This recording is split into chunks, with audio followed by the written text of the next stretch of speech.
Okay, so welcome everybody to this user forum of the Swansea Academy of Advanced Computing.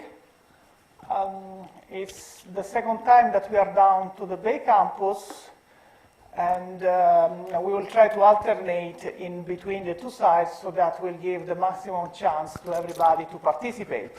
Today we are also trialing the recording of this presentation. You will only be able to see the slides, but that hopefully will be enough. Okay? So it has been a while since last time, and many things have happened. Essentially, we are also in a crucial moment of our infrastructure refresh. I'm not going to bore you with many words. You know what the Academy is, and you'll know the type of support that it can give, both from the point of view of the hardware infrastructure and from the point of view of research software engineering.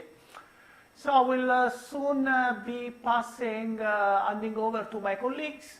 We'll give an update on the equipment refresh. Then we will discuss the data migration. This is the crucial step that we need to take in this very moment.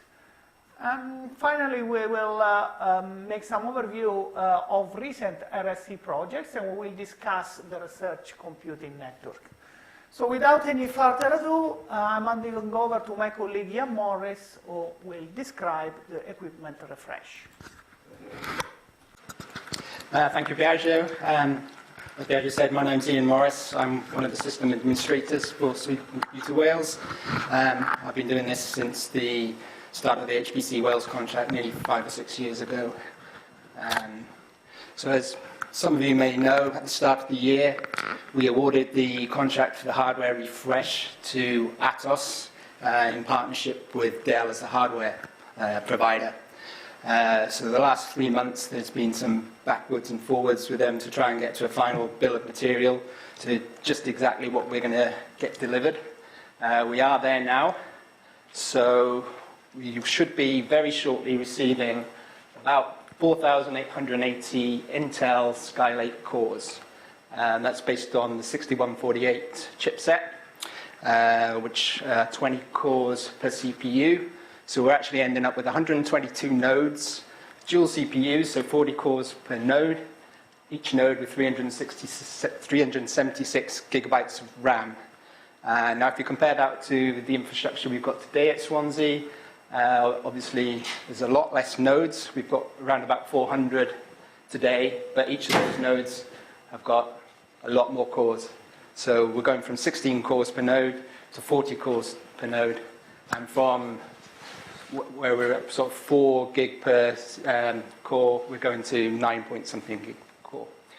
We've also got 4 dual NVIDIA Tesla GPUs. So that's state of the art, the newest NVIDIA one that was just launched at the end of last year. And we'll also be getting a 1 petabyte high-speed Lustre storage. Also, we've got this Boolean data lake analytics factory. Now, this is an all-in-one appliance for basically doing some OpenStack type data analytics. I say it's big data, but it's actually a very small version of their data lake appliance. It's there to scale up, so it's basically there to start trialing this new facility, see if it's any good, with a view to building that if we need to. It's the same as the Cardiff Lot 3. They're getting a bigger version of that data lake appliance. Next thing I want to talk about is data migration. It's the big things, because obviously with this new hardware refresh, at some point we're going to have to turn off the current system. Cardiff infrastructure, a lot of it has already been powered down, so I think some of you are used to running jobs on Cardiff, and even those of you running on Swansea have probably found the system is a lot busier at the moment. Queuing times are a lot longer. Swansea system, we will be shutting down a big proportion of it very shortly. The plan is any data on the home file system will get migrated across. It will be made available in a read-only fashion. That's the plan at the moment. because the new system, we will be a bit more forceful on putting limits on home storage and quotas.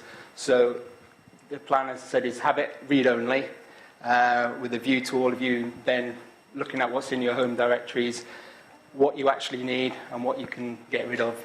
And this will be a time, if we put a quota on of probably 50 gigabytes, if that's not enough, you can come and make a case for more. Otherwise, you need to really cut down on what you've got and stay within those quotas. The big thing to stay here is the scratch systems on all Cardiff, Swansea and Bangors are not going to be transferred across. So anything you've got in scratch at some point will be turned off and you will lose everything there. So if you are using scratch for long-term storage, which you shouldn't be, you need to make sure that that is put somewhere, either taken off somewhere locally or put into your home directory. So just to reiterate, because I can't say this strongly enough, scratch is not going to be transferred across. You will lose it if you don't copy it off. Okay, so just some idea of timelines of when all this is going to happen. So, as I said, part of the Cardiff system has already been turned off about 2 weeks ago. 7 racks, 4,500 nearly Sandy Beach cores, 648 Westmere cores, 12 GPUs. They've gone. They've gone to make room for the new equipment. That new equipment at Cardiff is being delivered on Monday.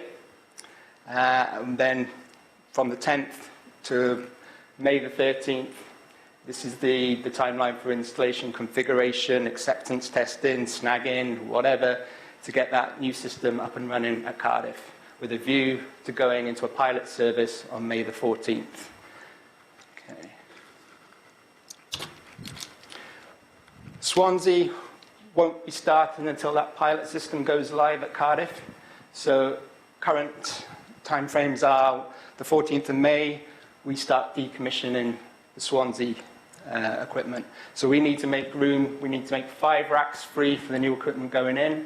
So that will mean that we need to turn off 4,096 cores and 16 GPUs. So that's about 2/3 of the system. Then 21st of May to 1st of July is the timescale for installation configuration at Swansea, with a view to going live on the 2nd of July. I would say take all these timescales with a pinch of salt because they change every week. They have been since January, but that is the current timeline for all of this. Okay, I'll pass on to my colleague Mark.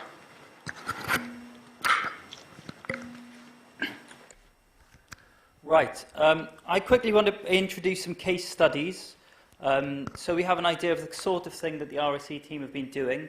But before doing that, for the people who might not be too familiar, I'm sure most of you may be, I would like to quickly mention or quickly recap what a research software engineer is and what you can expect from the team. But I'll be very brief with this. So research software engineering at Swansea University, we are software engineers with research experience. So primarily software engineers, but we all have PhDs, we've all worked in research, dedicated to improve the quality and effectiveness of research software through support and development. And it's not something that's just happening in Swansea. This is part of a global movement within academia to try and bring software expertise to the things that we do here.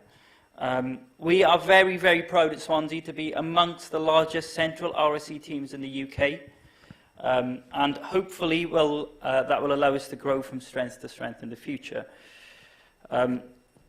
Just to let you know the kind of places where we can help.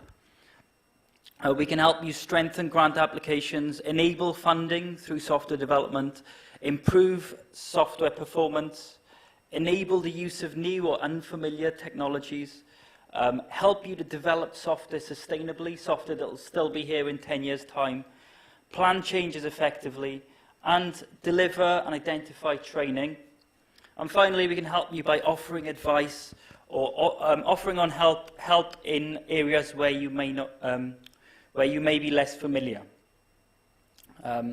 So after that brief introduction, I'm just going to jump into a few case studies. I'll be presenting the first of them, and then we'll hand over to some of my colleagues. So the first case study is a case study in throughput optimization. There was a piece of software developed at another institution. As you can see from, we were tasked with looking at this software because it was deemed to not be performing as well as it could. And when we looked at this software, we identified that most of its time was spent doing nothing. You can see the plot in the bottom left. About 80% of the time here, all this white space that you see is wasted. Because it was parallelized ineffectively. So what we did, we implemented a scheduler that would allow us to break up all of these colored bits that correspond to the bits that are doing useful work, and to pack them nice and neatly together, as you see in the top, as you see in the plot on the top. There is some white space still on the top, but that is something that we need to collect some more statistics to resolve, and we are currently in the process of collecting those statistics about runtime, etc. Following these changes, we found that the throughput was increased by up to 5 times. So that's the first case study. I'm now going to hand over to my colleague Jarno Rantaraju, who's a research software engineer at Swansea, to discuss single-scale performance optimization. Thank you. So the case study is for single core performance optimization. So the application that we have optimized is OpenQCD, which is a widely used program for lattice field theory simulations. It's widely used in the research community. It's a highly optimized program to begin with. Now, in the new Intel chips, we have this new instruction set of AVX512 instructions, which allow for more operations essentially per cycle. Some other structural changes as well. There are more registers, more memory per register. By implementing certain key functions in OpenQCD making use of these AVX512 instructions, as you can see in the plot, we can get up to a 3.5 times speed up in the single core runtime of the program, with lower for double precision. So this is quite a nice result given the fact that the program is already so highly optimized. Okay. The next, I'm going to hand it off to Michele. Thank you. So yeah, I'm another member of the software engineer team here at Swansea, and I'm going to talk about parallel optimization. We have an example of that. So basically, we started working on an academic code which was doing some two-dimensional discontinuous Galerkin finite element computation, and basically worked on the parallelization. The parallelization was already there, but it was done only to solve a problem, which was basically memory constraint. So the code wouldn't run on just one node. So the user, those who wrote this code in the first place, needed to run it on more code, on more nodes. So they implemented a parallelized version of the code itself. And the problem is that they did that without performance in mind. So we stepped in to solve that, basically. And we implemented some changes. Two main changes were the inter-process communication pattern. And we also re-implemented the domain composition. And basically, we achieved a much better scaling. If you look at the plot, you see that there are some blue dots in the left bottom corner, and these are the dots representing the performance of the original code. Okay, And as you can see, the scaling was basically non-existent, but with the modifications that I talked about, we managed to achieve nearly linear scaling on even a small problem like this one that I'm talking about. And finally, when we consider more typical problems with a bigger size, we managed to scale almost linearly up to 124 cores. You can see here in the plot. On the y-axis, we have the parallel speed up, which is measured with respect to the time, the speed we would achieve with 16 cores, which is one node in the Swansea, on the Swansea cluster. Another consideration, just on this big typical problem, already with 160 cores, so pretty close to the origin of this diagram, we have seen a 7 time speed up with respect to the original code. And so it's over for this example, and I will hand over to Ed, which is another member of the RSC team here in Swansea. Thank you, Michaela. So the 3 examples we've had so far have been looking at stuff we've done already. So the final example we're going to look at is more forward-looking, something that we're planning to do in the coming months. So there's something of room for improvement in the way that we integrate workstations with HPC. So you might have a tool that you use on HPC that generates some visualizations that you would like to use to display to potential partners, and you don't want to have to be SSHing in, manually running shell commands, SDPing back. You want to integrate that in a smarter way. And so the tooling we're developing is going to facilitate this, is going to facilitate running jobs on HPC and then also receiving the visualizations back in a more integrated way without having to touch a Linux terminal. And this will also open up avenues where we'll be able to facilitate submitting jobs even for people who have never used HPC, have tooling that runs on their desktop. They might then be able to run that on HPC more easily without having to develop all the skills around using the Linux terminal. So this is something you can watch out for in the coming months that we are about to start development work on. So finally, I'd like to talk about Recon, so the Swansea Research Computing Network.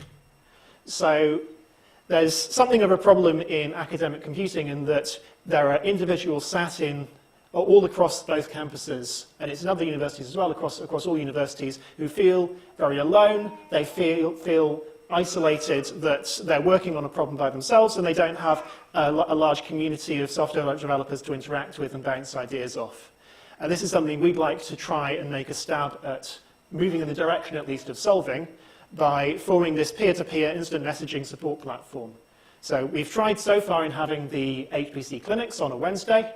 That has gone so far, but quite often when you're working on a problem, you can't wait a week, you can't wait until the Wednesday afternoon to go and seek help for it. You want advice there and then. And so this will be an online peer-to-peer instant messaging platform, something like Slack if you've used Slack. And it will have channels that are domain-specific, language-specific, so there might be a finite elements community, there might be a Fortran community, a C++ community, a Python community, and so on. And this will be supported by RSEs. We'll be logged in, providing support, but also we're hoping that the wider community will join in and provide advice and support, and you'll be able to form your own sub-communities of support around that. So we're hoping to have a preliminary version of this live next week. So look out for an email coming out from the SA2C mailing list about this. So finally, I'm going to list some ways that you can get in touch with us. So if you want to come and visit us, we're in the Throughput building on the Singleton campus in rooms 290 and 292. We have an email address and a website that are on the screen. We also, as I've just mentioned, run this HPC drop-in clinic. If you have any questions about HPC that you want to ask us, or you want to just have a general chat about what you might require that we might be able to help with, we are available Wednesday afternoons, 3 till 5. And so you can find where we're going to be in any given week at the link on the screen. Once a month we're on this campus, and the rest of the month we're on Singleton. And there will be one of these happening immediately after this event if you want to ask any questions burningly. We also run a series of tech chats. So Friday afternoons, 3 till 5, currently in Faraday 504. This is a seminar-style format where we have a speaker each week talking about something interesting in technical computing, and then we diverge into discussions that are of interest to people in the room, tangentially related to the talks. So we have recordings on YouTube. We are looking to trial having this live streamed between the campuses as well. Look out for information on that in the coming months, as soon as we can get a room set up that works for it. So at that point, I'd like to open things up to the floor, if there's anything people in the room want to discuss. And at that point, we'll end the video. So goodbye to the video people, and if anyone in the room wants to ask anything, then please feel free.